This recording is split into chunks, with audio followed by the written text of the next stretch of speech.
hatimu, terukir namaku di matamu,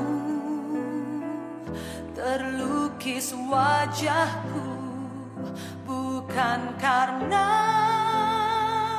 kuat gagahku, namun hanya karena kemurahan-Mu. Meski terkadang aku terjatuh, tak pernah lelah Kau hampiriku, memelukku dengan cinta-Mu. Betapa besar mulia kasih-Mu. Bagi-Mu Tuhan segala pujian.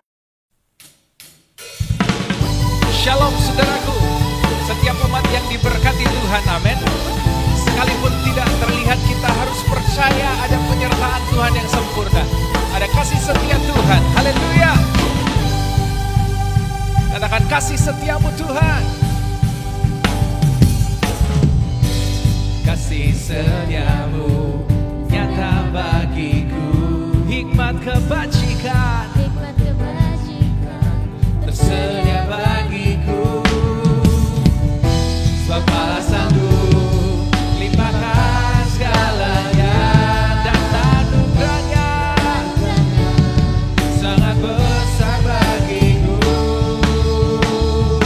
Aku diberkati, aku dilimpahi, Allah sanggup untuk menyediakan. Aku diberkati, amin. Atas sempurna anugerah Tuhan bagiku.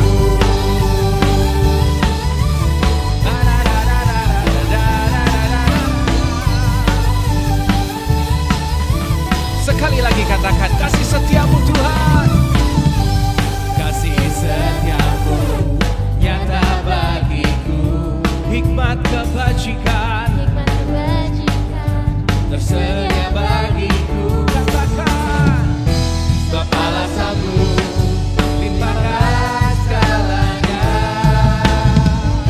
dan anugerahnya sangat besar bagiku. Haleluya. Aku diberkati, aku dilimpahi, karena Allah sanggup, amin, untuk menyediakan.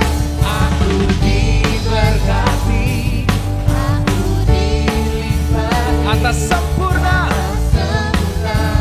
anugerah Tuhan bagiku. Kita bertepuk tangan sama-sama bersorak-sorai. Sekalipun tidak terlihat oleh mata jasmani kita, kita tahu kita diberkati Tuhan, ada penyertaan Tuhan.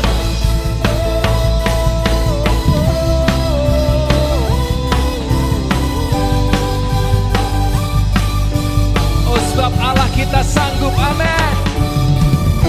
Sebab Allah sanggup limpahkan segalanya, dan anugerahnya sangat besar. Sekali lagi katakan, sebab Allah sanggup limpahkan segalanya, dan anugerahnya sangat besar bagiku.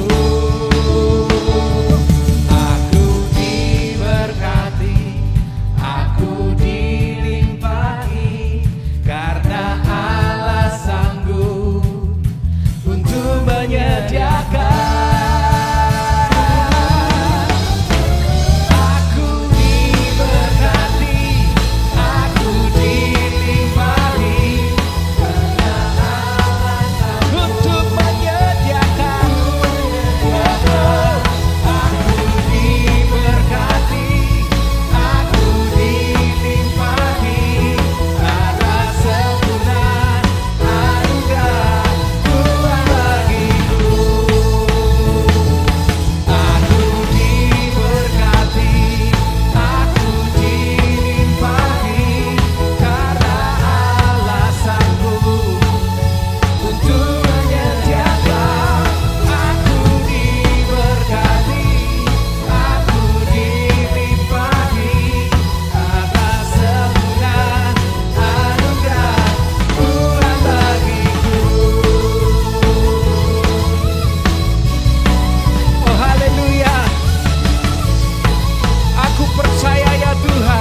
Terima kasih Bapa. Kami percaya Engkau Allah yang setia. Engkau Allah yang layak untuk diandalkan dan dipercaya. Hari ini selama-lamanya Engkau tidak berubah. Apapun keadaan kami, apapun yang kami lewati hari ini dan nanti, kami tahu betul ada penyertaan Tuhan. Kami tidak dibiarkan sendiri, tetapi Tuhan ada buat setiap kami hari ini dan selama-lamanya. Haleluya. Ku bawa korban syukur ke tempat kudus-Mu Tuhan. Hatiku limpah dengan syukur, sebab Tuhan baik. Oh, sebab Tuhan baik.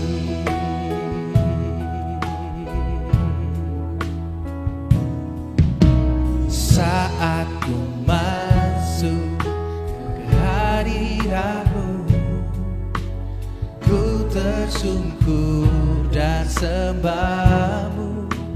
Kami persembahkan ya Tuhan, korban syukurku Tuhan yang terbaik. Amin. Haleluya. Sekali lagi katakan, saat ku masuk, saat ku masuk ke hadirat-Mu, kami tersungkur menyembah-Mu Tuhan. Oh, ku persembahkan korban syukurku yang terbaik bagi-Mu. Ku bawa korban syukur ke tempat kudus-Mu Tuhan. Hatiku limpah dengan syukur, sebab Tuhan baik. Sebab Tuhan kita baik, amin. Sebab Tuhan baik. Saat ku masuk ke hadirat-Mu ya Tuhan, saat ku masuk ke hadirat-Mu, oh, ku tersungkur dan sembah-Mu. Ku persembahkan korban syukurku yang terbaik, yang terbaik bagi-Mu. Ku bawa korban syukur ke tempat kudus-Mu Tuhan. Hatiku limpah dengan syukur, sebab Tuhan baik. Oh, ku bawa korban syukur ke tempat kudus-Mu Tuhan. Kudus-Mu Tuhan. Hatiku limpah dengan syukur, sebab Tuhan baik. Oh, sebab Tuhan baik. Oh Tuhan, Kau luar biasa ya Tuhan. Kebaikan-Mu nyata buat setiap kami. Terbukti Kau dahsyat ada buat setiap kami. Kau tak pernah tinggalkan kami. Kami mau bawa syukur kami hari ini selama-lamanya. Oh, kami mau bawa Tuhan yang terbaik untuk menyenangkan-Mu Tuhan. Ini pujian kami, tapi ini juga hidup kami ya Tuhan. Oh, ku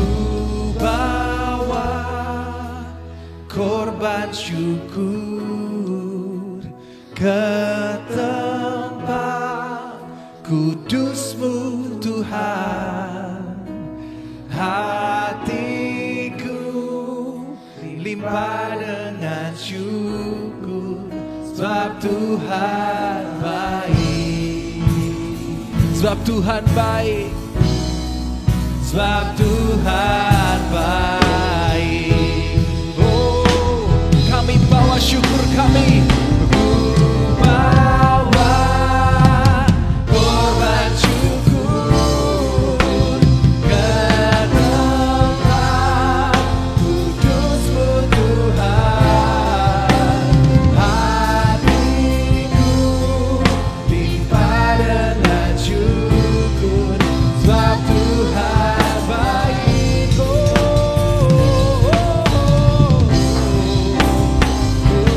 bawa korban syukur kami Tuhan, kudus-Mu Tuhan. Hatiku limpah dengan syukur, sebab Tuhan baik. Sebab Tuhan baik. Sebab Tuhan baik. Oh, sebab Tuhan baik. Sebab Tuhan baik. Kita berikan sorak-sorai kemuliaan buat nama Yesus Tuhan, atas kebaikan-Mu hari ini dan selama-lamanya. Kudus, kuduslah, kuduslah Tuhan, Allah semesta alam. Kudus, kuduslah, kuduslah Tuhan, surga bumi menyembah. Kudus, kuduslah, kuduslah Tuhan, Allah semesta alam. Kudus, kuduslah, kuduslah Tuhan, surga bumi menyembah. Kami nyatakan kekudusan-Mu Tuhan. Kudus, kuduslah, kuduslah Tuhan, Allah semesta alam. Oh, kuduslah Kau Tuhan, surga bumi menyembah. Haleluya. Kudus, kuduslah,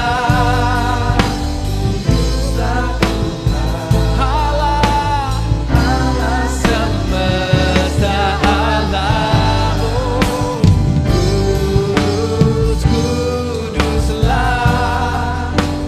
kuduslah Tuhan, surga bumi menyembah.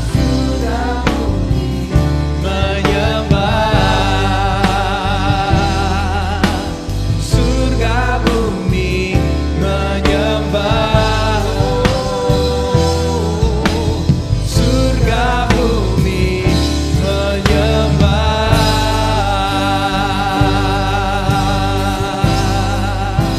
Terpujilah nama-Mu Tuhan, terpujilah nama-Mu Tuhan. Haleluya.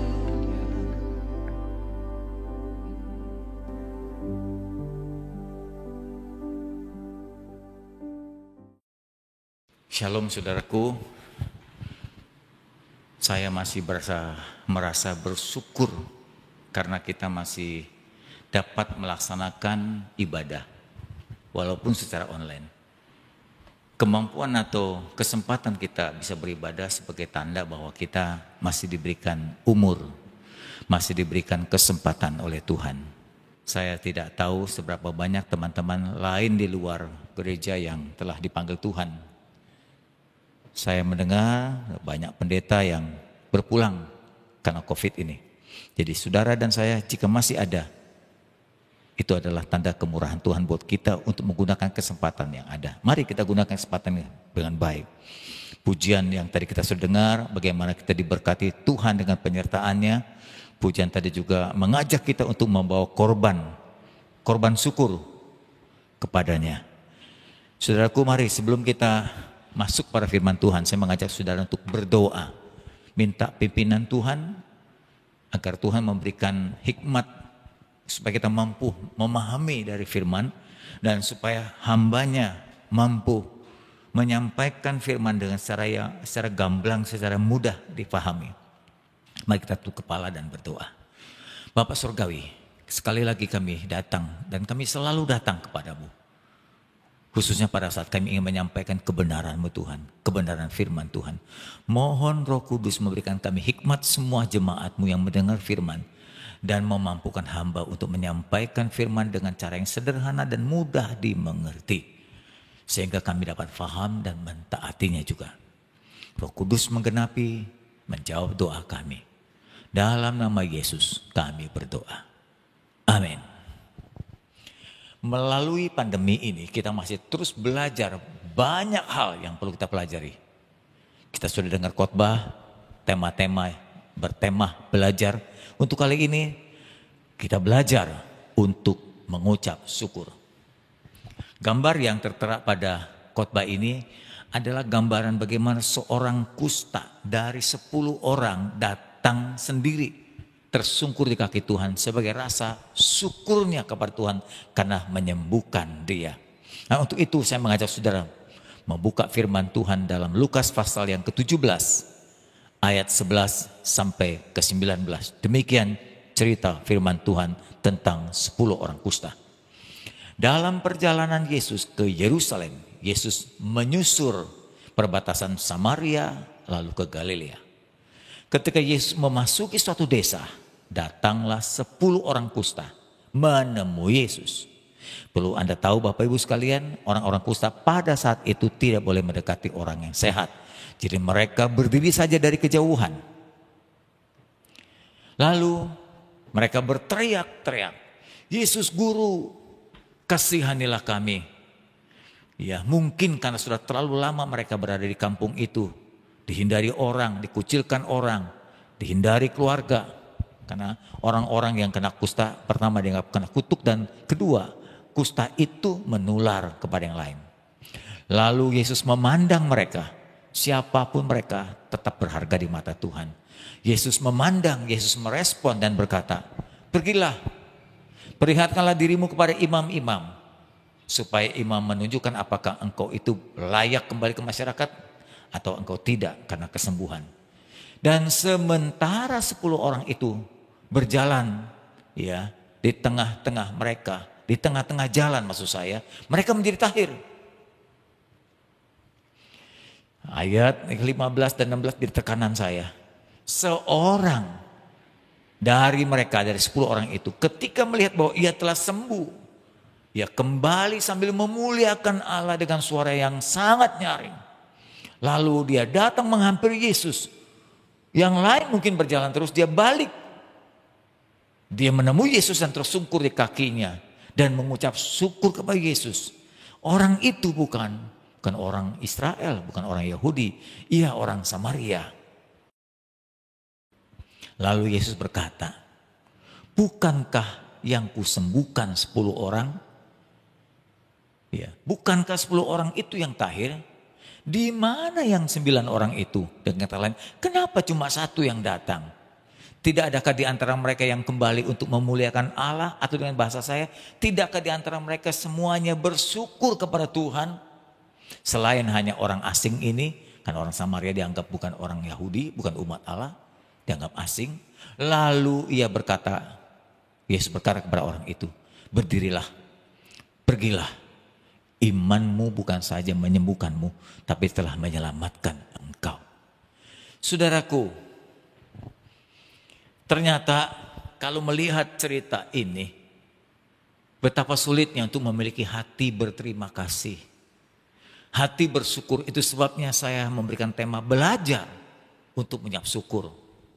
Ada berkali-kali saya membaca kalimat-kalimat bahwa bahagia itu, puas itu sederhana. Kuncinya cuma bersyukur. Bersyukur dengan apa yang ada, bersyukur dengan apa yang terjadi, bersyukur dengan keadaan. Bersyukur itu rahasia dari kebahagiaan. Ternyata memiliki hati seperti ini, hati berterima kasih dan bersyukur itu tidak mudah.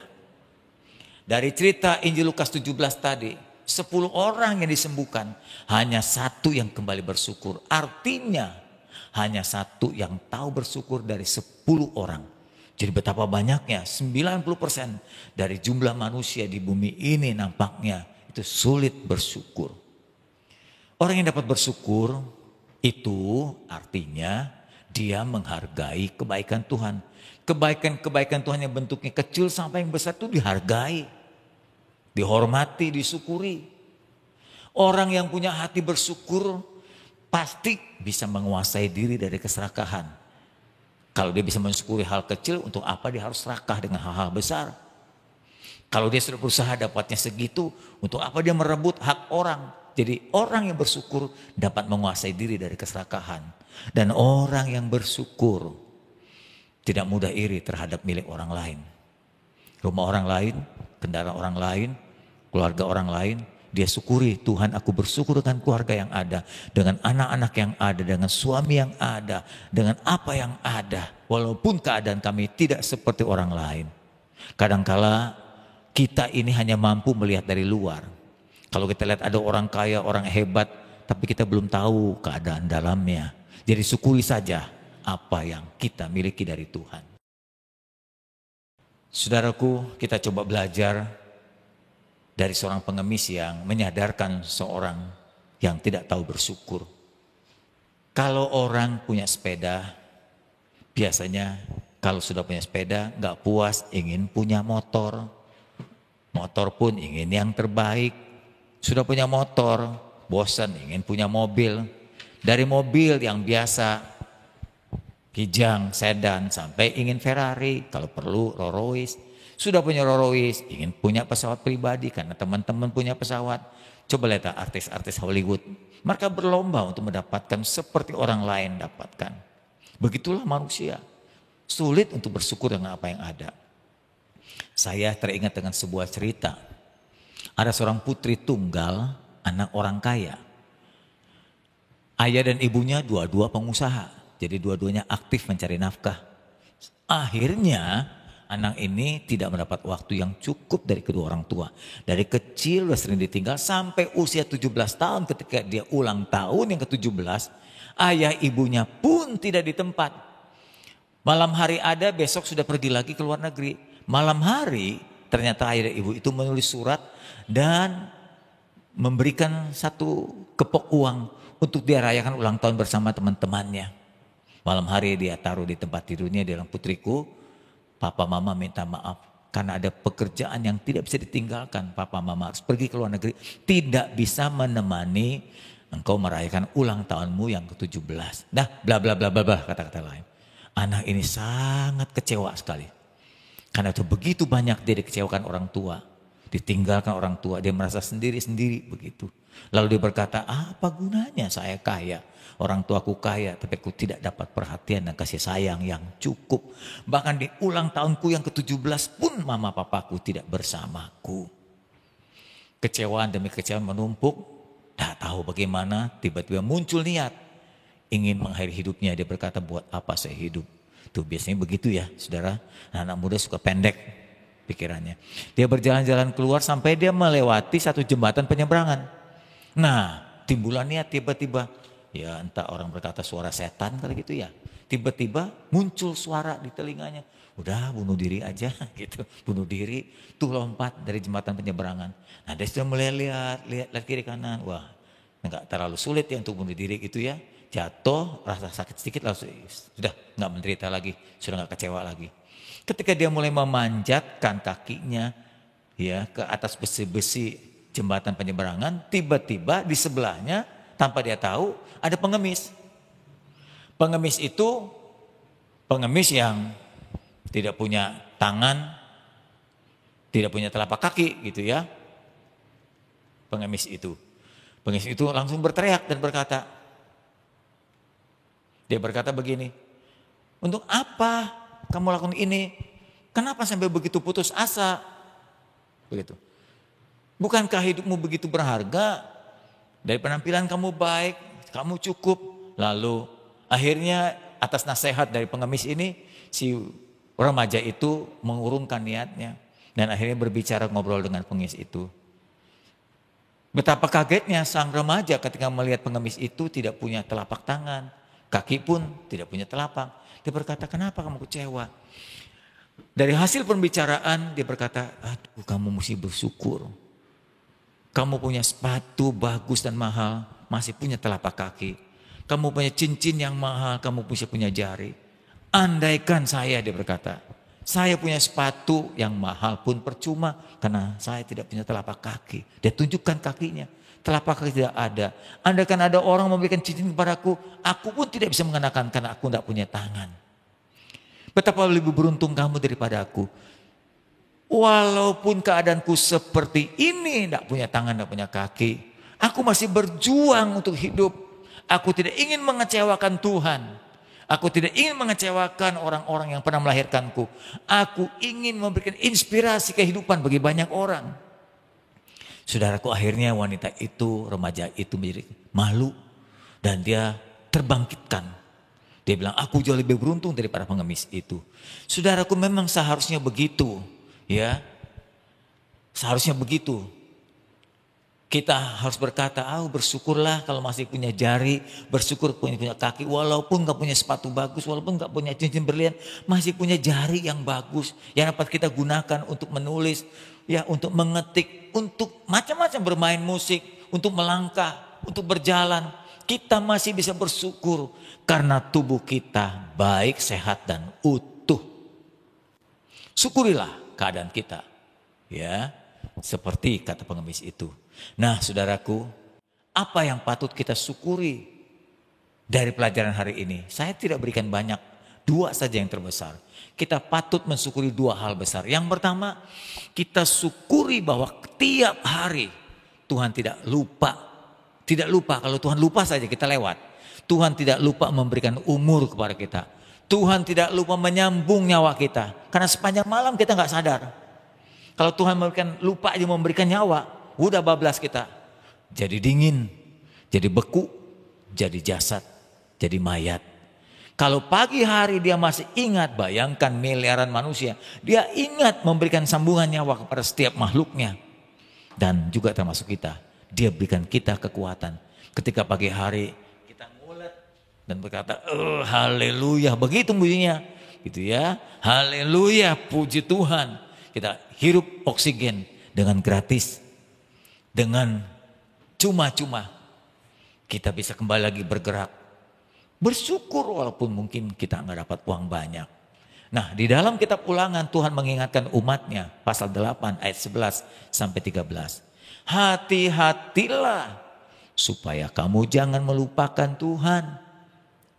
Dengan tidak berpegang pada perintah peraturan ketetapannya yang kusampaikan kepadamu pada hari ini. Dan supaya apabila engkau sudah makan, bisa makan aja puji Tuhan. Bisa kenyang, puji Tuhan. Bisa memiliki rumah, ya mungkin sederhana. Ya, serta mendiaminya dengan tenang. Dan apabila lembu, sapi pada saat itu mungkin pekerjaan mereka adalah berternak. Kambing domba bertambah, emas perakmu bertambah. Mungkin kita bekerja di kantor. Ya, semua aman dan baik. Segala yang ada pada kita terus bertambah. Dengarkan nasihat firman Tuhan ayat 17-18. Maka janganlah engkau menjadi tinggi hati dan berkata, dengan kekuasaanku, dengan kekuatan tanganku, aku memperoleh kekayaan ini. Dengan kata lain, gak ada Tuhan, aku dapat ini, dapat ini, dapat ini, dapat ini. Itu semua karena keringatku. Itu kesombongan, itu tinggi hati. Lupa bisa bangun saja adalah kemurahan Tuhan. Tetapi ayat 18, haruslah engkau ingat kepada Tuhanmu. Sebab Tuhanmu itulah yang memberikan kepadamu kekuatan. Kesehatan jadi kuat kita. Ya, kesehatan lalu memberi kekuatan untuk kita bisa bekerja memperoleh kekayaan. Dengan begitu dia meneguhkan janjinya yang pernah disumpahkan, yang pernah diikrarkan dari nenek moyang kita hingga sampai saat ini. Betapa hebatnya Tuhan. janjinya selalu ditepati. Ingatlah, sehat itu adalah kemurahan Tuhan. Sehat dan kuat itu adalah pemberian Tuhan. Jangan ukur ya kebaikan Tuhan selalu dengan uang, selalu dengan kendaraan, selalu dengan berkat-berkat materi. Itu ukuran yang salah. Jangan sekali lagi mengukur berkat Tuhan dan kekayaan. Jangan juga pendeta-pendeta kalau menyatakan Tuhan sayang pada seorang itu dengan kekayaan. Wah, kamu tuh disayang Tuhan ya. Kenapa? Kamu hidupnya makin diberkati, makin kaya. Itu keliru, itu bukan ukuran. Jadi kekayaan bukanlah tanda Tuhan sayang pada seseorang. Kalau kekayaan tanda Tuhan sayang pada seseorang, jadi Tuhan gak sayang orang miskin. Wah, ini kan kacau sekali. Banyak orang-orang seperti Lazarus, orang-orang miskin masuk surga. Justru kebalikannya orang kaya masuk neraka. Nah gimana? Juga salah. Jadi kekayaan bukanlah ukuran. Kekayaan kemiskinan bukan ukuran Tuhan sayang atau tidak sayang. Kalau kita lihat banyak orang-orang tidak percaya Tuhan. Tidak percaya Yesus. Malah seringkali menghujat. Tapi jadi kaya. Nah bagaimana tuh? Kok Tuhan jadi kacau? Sudah nggak percaya Tuhan kok makin diberkati. Nah jadi berkat itu bukan ukuran. Sekali lagi, jadi kalau ada gereja besar, gereja diberkati, pendeta makin kaya, itu bukan tanda Tuhan sayang dia, bukan. Lalu sebelah sana ada gerejanya begitu saja, jemaatnya nggak banyak, hidupnya pas-pasan, bukan berarti Tuhan nggak sayang dia. Itu bukan jadi ukuran. Sekali lagi, jangan salah menilai. Tuhan yang memberikan kekuatan, Tuhan memberi kesehatan. Bukan Tuhan memberikan kekayaan. Kalau bisa kaya puji Tuhan. Kalau tidak kaya pun tidak masalah. Karena tiap pagi. Kalau saya punya kebiasaan tiap pagi bangun. Kalau tidur kan kita udah gak ingat orang nih. Ketika bangun mata kita buka. Kita lihat sebelah ada istri. Lalu kita menengok kamar sebelah ada anak. Ya, itu kita bersyukur. Mata bisa melihat dengan jelas. Jantung dan paru-paru masih berdetak, berdenyut dengan normal. Kesadaran penuh. Karena ada orang yang setengah sadar bisa jatuh. Kesadaran penuh. Mulai kita mengatur kehidupan pagi hari. Itu jangan langsung kerja. Berlutut. Mau di tempat tidur boleh, mau turun tempat tidur boleh. Dan katakan Tuhan kalau aku bisa bangun hari ini. Mataku kubuka, pikiranku sudah penuh warasnya. Tangan dapat ku gerakan aja, orang bangun dengan stroke. Bangun langsung kena serangan jantung, bangun gak bisa gerakan otot-ototnya. Makanya itu juga gak sehat. Jadi kalau kita bisa gerakan semua secara normal. Berlutut, Tuhan aku bersyukur. Artinya hari ini aku diberikan 1 hari lagi kesempatan. Aku diberikan 1 hari lagi umur panjang. Aku mengucap syukur untuk hal ini. Karena kesehatan kekuatan ini gak pernah dijual di mall. Tidak pernah ada yang bisa memberi kecuali cuma Tuhan saja. Yang memberikan umur, kesempatan hidup hanya Tuhan saja. Jadi pagi hari datang. Biasakan diri seluruh jemaat Tuhan yang mendengar firman ini. Sebelum Anda bekerja, berlutut. Tuhan gak minta berjam-jam. Tuhan yang cuma berkata ucapkanlah syukur. Supaya engkau tidak tinggi hati dan melupakan kebaikan Tuhan. Bisa bangun dengan tubuh sehat. Bisa membuka mata dan saraf bergerakan baik. Kesadaran penuh itu kemurahan Tuhan. Itu bukan karena kita. Itu semua karena Tuhan. Tuhan yang mengatur secara otomatis sebegitu rupa. Jadi harusnya mengucap syukur. Bukan waktu gajian. Mengucap syukur bukan dapat angpau. Mengucap syukur bukan dapat rezeki mendadak. Tapi mengucap syukur adalah tiap pagi, tiap malam. Tiap pagi mengucap syukur bangun dengan tubuh sehat. Tiap malam dapat merebahkan diri karena semua pekerjaan dapat selesaikan dengan baik. Mengucap syukur juga. Minimal sehari 2 kali mengucap syukur. Pagi dan malam menjelang tidur. Saudaraku, jika sampai saat ini Anda dan saya, maaf ya, tidak kena COVID. Saya sudah pikir macam-macam. Sudah mempertimbangkan memang dari pihak kita jaga diri, jaga jarak, pakai masker. Ya nggak mau kerumunan. Tapi ada aja orang-orang yang walaupun sudah begitu bisa kena COVID. Ya, dokter-dokter saja bisa kena COVID. Jadi kalau Anda dan saya sekarang belum atau enggak kena, aduh ya anugerah Tuhan itu. Anugerah besar. Memang kita kerjakan bagian kita. Tapi Tuhan kerjakan bagiannya lebih besar daripada bagian kita. Sehingga kita masih sehat hingga sekarang ini. Saudaraku, kalau pikir-pikir, kalau dirawat di rumah sakit, Saya dengar dari beberapa teman dokter untuk merawat seorang yang kena COVID itu minimal 80 juta per orang sampai 120 juta. Bayangkan pemerintah mengeluarkan dana begitu banyak. Ya, belum lagi yang tidak dirawat secara serius, yang kena awal begitu itu pun perlu biaya.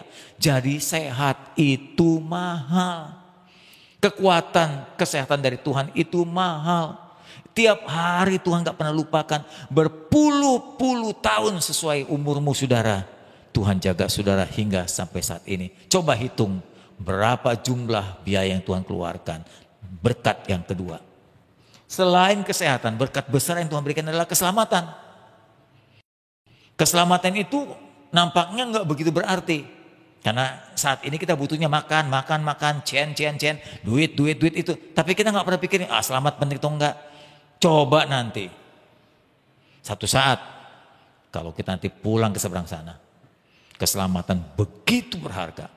Yohanes 14 ayat 6 mengatakan, keselamatan itu hanya ada satu. Akulah jalan, kata Yesus, kebenaran dan hidup. Tak seorang pun akan datang kepada Bapa di surga kalau tidak melalui Yesus. Ayat yang sejajar dengan itu dalam Kisah Rasul 4 ayat 12. Dan keselamatan, penebusan mengakibatkan keselamatan tidak ada dalam nabi manapun, dalam agama apapun selain dari dalam Dia. Yesus namanya, sebab di kolong langit ini, di bumi ini tidak ada nama lain yang diberikan kepada kita manusia berdosa. Oleh karena Dialah kita dapat diselamatkan, yaitu Yesus Kristus. Ayat ini jelas. Jadi Anda dan saya mendapatkan berkat yang besar selain kekuatan kesehatan, keselamatan hanya dari Yesus. Kita patut syukuri walaupun kita nggak kaya. Kalau Anda percaya Yesus, bersyukur karena itu berkat yang paling hebat. Mobil berlian mah nggak ada apa-apanya dibandingkan keselamatan. Karena keselamatan itu dibayar dengan nyawa Tuhan. Kalau berlian Anda bisa beli dengan jerih lelahmu, dengan tenagamu, dengan uangmu. Tapi keselamatan engkau tidak dapatkan dimanapun kecuali Yesus. Jadi kalau sampai kau bisa percaya, wah itu anugerah besar. Jangan bilang, kan percaya, ya percaya. Gak gitu, gak remeh, gak murah. Keselamatan itu mahal. Hanya dapat diberikan oleh Yesus saja. Ingat baik-baik. Untuk sementara ini kelihatannya keselamatan gak begitu berharga. Gak begitu bernilai. Seringkali orang boleh berpindah-pindah agama seenaknya. Gua gak jadi Kristen tuh agama lain. Gua jadi mualaf, gua pindah agama ini, agama itu karena pernikahan, karena kerjaan, karena objek. You meringankan, tidak menghargai keselamatan Tuhan. Sekarang gak ada artinya. Coba nanti setelah engkau hembuskan nafasmu. Ketika engkau berangkat sendiri nanti dijemput malaikat maut. Sampai di akhirat nanti baru kelihatan betapa pentingnya keselamatan. Dan betapa tidak berharganya harta Anda. Mobilmu, emasmu, dolarmu, depositomu, berlianmu. Kau tinggalkan semua. Percuma kau sia-sia mengumpulkan semua kekayaan duniawi itu. Keselamatan yang Tuhan berikan itu engkau bawa jadi bekal. Sebagai jaminan untuk diterima di akhirat nanti. Nanti setelah kita hembuskan nafas. Keselamatan akan begitu berharga. Mari kita buktikan. Coba simak cerita tentang kematian. Saya mendapat sebuah ilustrasi seperti ini. Ada seorang yang meninggal. Orang meninggal ini dicintai banyak orang. Mungkin baik. Dia pintar. Dia sangat terkenal. Dia punya banyak uang tentu karena pintar, terkenal, ya, dicintai orang. Jadi uang datang sendiri. Dia banyak teman, banyak uang, banyak teman. Tapi sayang, dia tidak punya Yesus. Tapi sayang orang yang mati ini tidak percaya Yesus. Lalu Yesus berkata dalam firman-Nya, apa gunanya seorang memiliki seluruh kekayaan dunia ini, tapi ia kehilangan nyawanya, tapi ia tidak diselamatkan, tapi ia masuk neraka selama-lamanya, tak bisa balik kembali. Dituliskan sejajar dengan cerita ini dalam Lukas pasal yang ke-16. Lukas 16 dituliskan mulai ayat yang ke-19 sampai 26. Saya ceritakan, saya bacakan biar saudara semua tahu jalan cerita ini. Ada seorang kaya selalu berpakaian jubah ungu dan kain halus. Setiap hari orang kaya bersukaria dalam kemewahan, dalam keduniawian. Dan di tengah orang kaya itu hidup juga seorang pengemis bernama Lazarus. Badannya penuh dengan penyakit berbaring dekat pintu rumah orang kaya itu, berbaring dekat pintu di gerbang sana, makan bekas sisa orang kaya itu, remah-remahnya. Dan ia ingin menghilangkan laparnya dengan apa yang jatuh dari bekas makan orang kaya itu. Malan ada anjing-anjing yang datang, menjilat boroknya, menjilat luka-lukanya. Kemudian orang miskin yang sudah banyak, sudah lama menderita itu meninggal. Pada saat dia meninggal, jasadnya memang membusuk, dikuburkan. Tapi arwahnya, jiwa rohnya itu dibawa oleh malaikat. Alkitab mengatakan malaikat membawa orang miskin itu ke pangkuan Abraham di Firdaus. Pangkuan Abraham itu Firdaus. Dan orang kaya itu juga mati akhirnya. Sepanjang-panjangnya umur manusia pasti mati. Matilah juga orang kaya itu lalu dikubur. Juga arwahnya dibawa. Dibawa kemana? Di sini nggak dituliskan, tapi jelas kalimat selanjutnya. Sementara ia menderita sengsara dalam maut. Jadi artinya setelah dia meninggal, arwahnya itu, jiwa rohnya dibawa oleh malaikat maut ke alam maut, neraka sementara ini. Lalu sementara dia berada di alam maut, dia memandang ke atas. Jadi kemungkinan besar Firdaus di atas, alam maut itu di bawah. Si kaya memandang ke atas. Dan dilihatnya dari jauh Abraham dan Lazarus yang duduk di pangkuan Abraham. Abraham digambarkan sebagai bapak orang rohani bagi kita orang percaya. Lalu orang kaya itu yang menderita berkata, Bapak Abraham. Kalau dia bisa menyebut nama Bapak Abraham, kemungkinan orang ini tahu siapa itu Abraham, tahu itu firman Tuhan dan Taurat Tuhan. Dia bilang, Bapak Abraham, kasihanilah aku, suruhlah si Lazarus yang miskin itu supaya ia mencelupkan jarinya ke dalam air. Celupkan jari ke dalam air itu nggak banyak Bapak Ibu, seperti ini kalau aku nyolokkan tangan ke dalam terus netesinnya begitu, itu nggak banyak. Dia minta nggak banyak, minta setetes air, ya. Sebab aku sangat kesakitan dalam nyala api ini. Artinya di neraka itu nyala apinya besar, menyakitkan arwah. Menyakitkan lidahnya. Itu bisa menyejukkan setetes air saja, sebegitu luar biasa berkatnya. Tapi Abraham menjawab, anakku, ingatlah bahwa engkau telah menerima segala yang baik waktu kamu hidup. Sang Lazarus segala yang buruk. Persoalannya bukan di sini. Tapi persoalannya adalah di sini. Kami nggak bisa ngirim air karena selain antara engkau dan kami itu ada jurang. Itu masalahnya. Ada jurang yang tak terseberangi. Jadi orang dari neraka nggak bisa ke sorga, dari sorga pun nggak bisa ke neraka. Ingat baik-baik saudara ya. Jangan sampai Anda tertipu dengan kepercayaan dari bumi bisa kirim makanan. Di alam seberang sana saja antara neraka dan sorga tidak bisa kirim makanan. Dan tidak ada ojol lagi, tidak ada Grab lagi di sana yang kirim makanan. Anda nggak bisa pesan-pesan lagi makanan. Kalau mau pesan dari sekarang ya Feb ya, pesan bolu, pesan kue sekarang.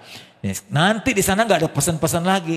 Antara surga neraka ada jurang yang nggak bisa terseberangi, apapun nggak bisa. Memang nggak ada, pesawat nggak bisa ke sana, ya kendaraan nggak bisa ke sana, motor nggak bisa ke sana, nggak ada yang mengantar. Jurangnya tak terseberangi, jadi nggak bisa kirim minuman. Nah saudaraku, disitulah baru menyesal orang kaya itu. Dari firman ini saya membaca. Saya pernah membaca firman yang lain, kitab suci yang lain. Saya merasa bahwa kitab suci yang paling jelas tentang akhirat hanya Alkitab. Dalam cerita inilah yang paling jelas. Yang lain cuma kira-kira akhirat itu. Ya, ada yang mengatakan di akhirat nanti ada kawin lagi, di akhirat nanti ada bidadari, di akhirat banyak orang jual makanan, di akhirat Anda bisa pakai ini pakai itu asal dikirim dari bumi. Banyak gambaran tentang agama, tapi yang benar adalah Alkitab menulis tentang kejadian sesungguhnya yang terjadi pada Abraham dan Lazarus. Di akhirat nanti ada dua tempat saja, neraka dan surga. Antara neraka dan surga ada jurang yang gak bisa dihubungi. Itulah ciptaan Tuhan. Saudaraku, di akhirat ini apapun tidak bisa kau bawa. Perlu saudara tahu, ketika nanti seseorang, mungkin kita satu persatu akan merasakan hal yang sama. Saat kita menghembuskan nafas terakhir. Saya tidak tahu jelas nafas keluar dari mulut atau keluar dari hidung, gak tahu. Tapi pasti keluar dari tubuh kita. Arwah yang disebut dengan jiwa roh kita. Tubuh kita ditinggalkan jadi dingin. Lalu batang otak jadi berhenti, seluruh tubuh berhenti. Tapi jiwa roh keluar dari tubuh kita, kehidupan keluar. Nah saat itulah malaikat membawa arwah kita. Si kaya yang duniawi itu, ya, yang gak mau terima Yesus, diantar ke neraka, itu alam maut. Dan si miskin Lazarus diantar ke Firdaus, itu surga. Jadi kalau orang bertanya, Pak Pendeta, kalau orang mati sejak zaman Adam sampai sekarang kemana? Sebelum ada surga dan Yerusalem, itu dia.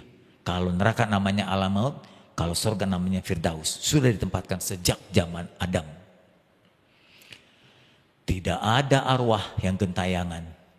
Tidak ada ajaran yang benar mengatakan kalau nanti orang meninggal masih 7 hari di rumah, 30 hari, 40 hari gitu ya, atau 100 hari, setelah itu baru dia pergi ke seberang sana. Tidak.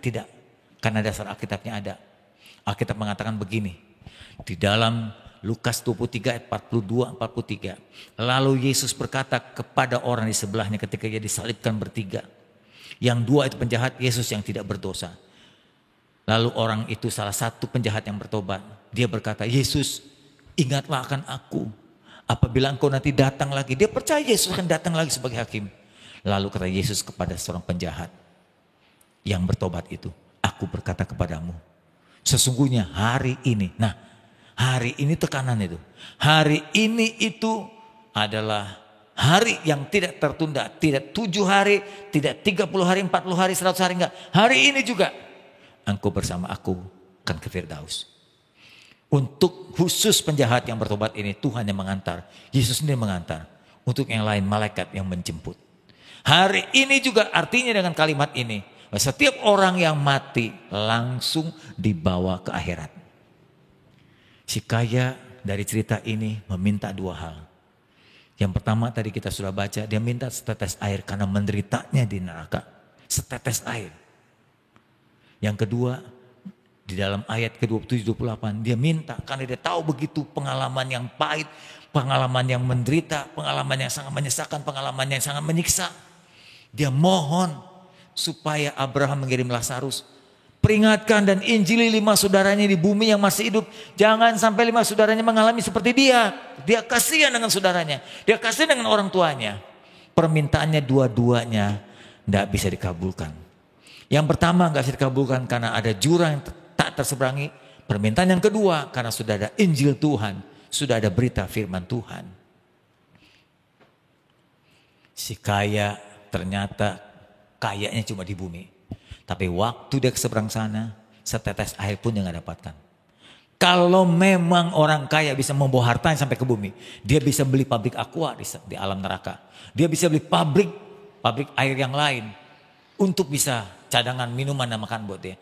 Tapi kenyataannya dia berkata, aku minta setetes air. Artinya 1 lembar pakaian pun tak terbawa. Sama seperti Ayub berkata dalam pasal 1 ayat 22. Dalam semuanya Ayub tidak berbuat dosa. Dia tidak menuduh Allah berbuat curang.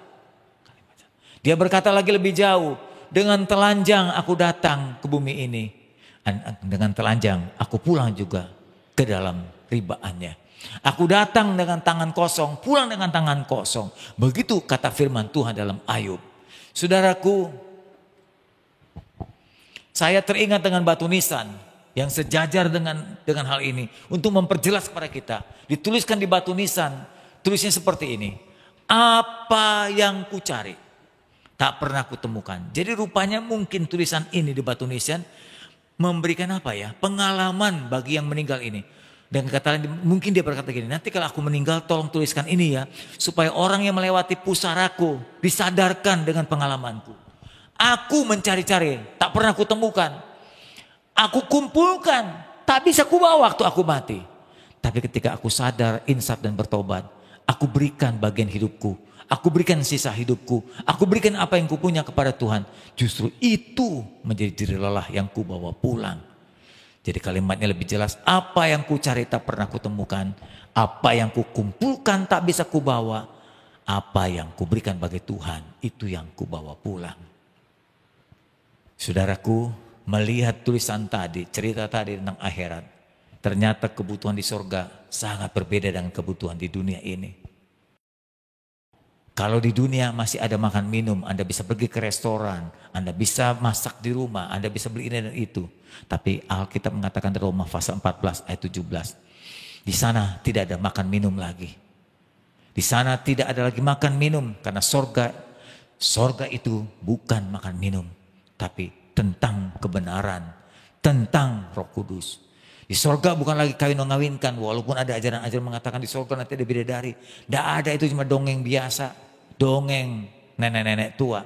Saudaraku, di bumi saja kita hidup dengan istri satu, suami satu, hidup keluarga yang utuh, hidup keluarga yang kudus, hidup keluarga yang benar, itu dipertahankan.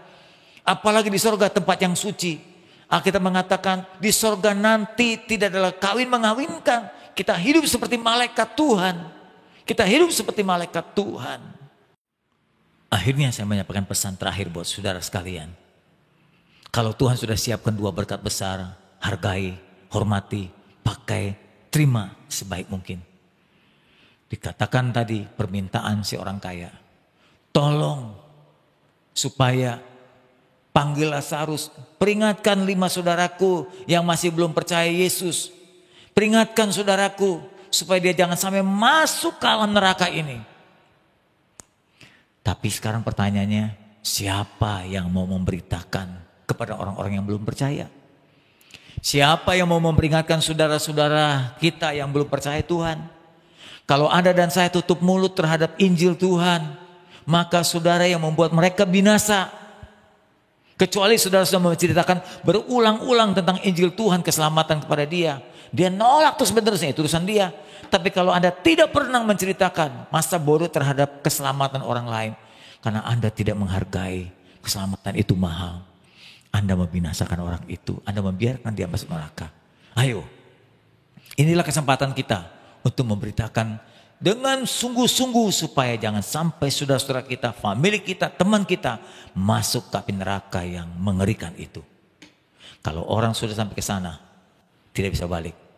Anda pergi bahkan ke planet Mars, seperti yang baru saja itu Apollo dari swasta di Amerika kembali balik, walaupun sudah sampai berbulan-bulan ke planet lain masih bisa balik. Tapi kalau seorang sudah pergi ke akhirat, dia tidak akan bisa kembali lagi. Kalau dia menyesal, bukan seumur hidup, seumur-umur tidak akan kembali lagi. Sebab itu jangan sampai ini menjadi penyesalan seumur-umur bagi orang-orang yang belum terima Yesus. Mari miliki hati kita yang berbelas kasihan terhadap orang-orang yang belum percaya Tuhan. Anda yang sudah diselamatkan, jangan egois. Bagikan kepada orang lain kabar keselamatan itu. Mari kita tunduk kepala, kita berdoa. Puji Tuhan. Kita akan naikkan pujian. Hanya oleh kemurahan Tuhan ku ada sampai saat ini. Hanya oleh kemurahan Tuhan kita ada dan selamat. Karena kebaikan-kebaikannya juga. Bapak Surgawi, terima kasih Tuhan. Kami bersyukur untuk firman hari ini. Walaupun kami tidak kaya, walaupun kami tidak mendapat berkat banyak, walaupun mungkin kami sedang mengalami kesulitan ekonomi, kami bersyukur Tuhan masih memberikan 2 hal terbesar. Keselamatan dan kesehatan dan kekuatan.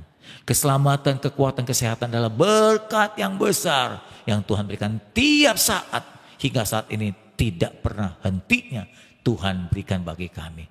Kami patut syukuri Tuhan. Ajar kami untuk bersyukur bukan bersungut-sungut.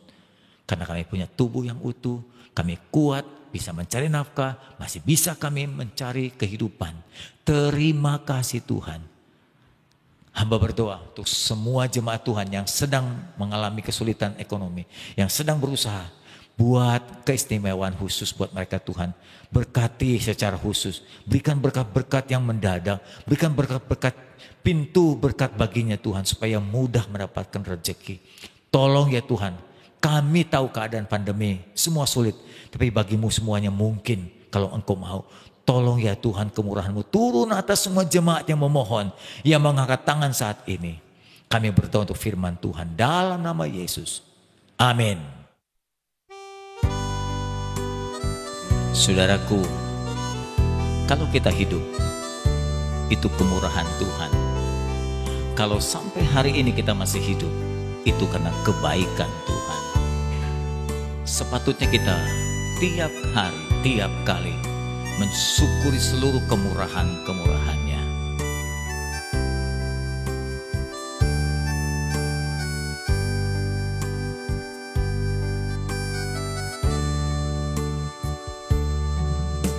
Oleh karena kemurahan Tuhan ku ada sampai hari ini. Oleh karena kebaikan Tuhan, janji-Mu terjadi bagiku. Ku sembah Kau Tuhan, ku mengangkat tanganku, selamanya Kau ajaib bagiku. Ku sembah Kau Tuhan, ku mengangkat wajahku, selamanya Kau hebat bagiku.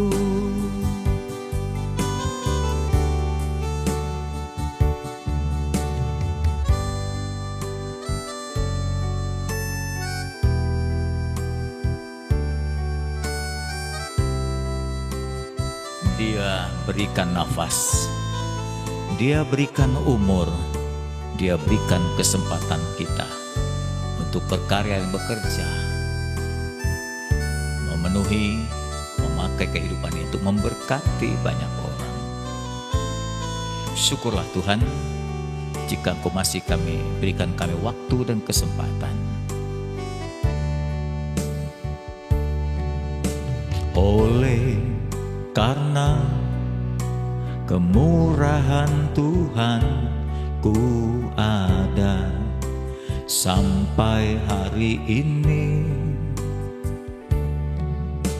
Oleh karena kebaikan Tuhan, janji-Mu terjadi bagiku.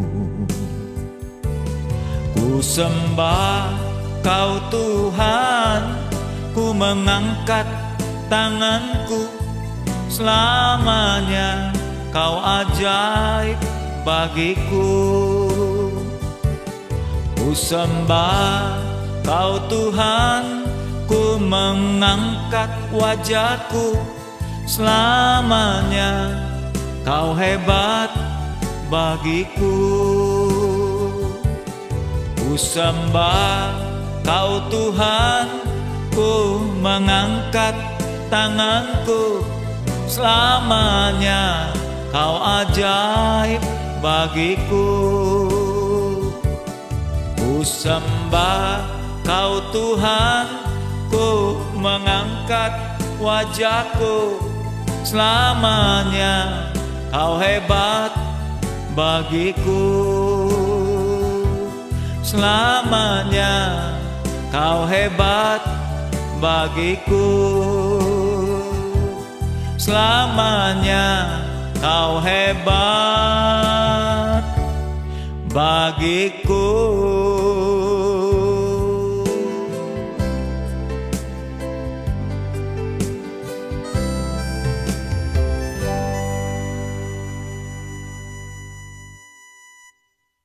Saudaraku, sebelum kita akhiri ibadah kita, sekali lagi saya mohon saudara mengamati firman-Nya baik-baik, karena berkat ini besar. Kesehatan, kekuatan, dan keselamatan, jangan ringankan, remehkan berkat ini. Hargai dan lakukan perintahnya.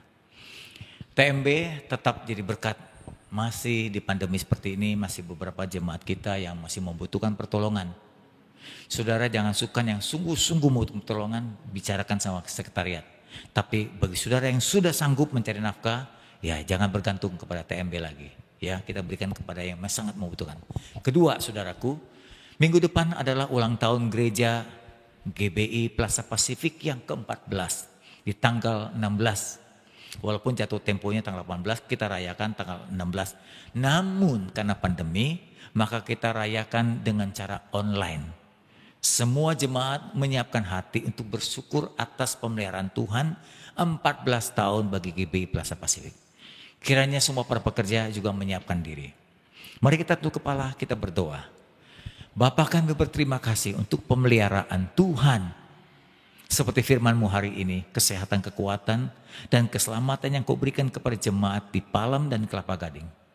Khusus untuk minggu depan, jemaat Kelapa Gading berulang tahun yang ke-14. Jadi artinya 14 tahun Tuhan jaga, Tuhan pelihara, Tuhan gembalakan jemaat-Mu. Tuhan mampukan hamba juga untuk merawat, mengembalakan, membimbing jemaat dalam kebenaran firman Tuhan, mengajar, mengayomi, dan mendoakannya sepanjang waktu.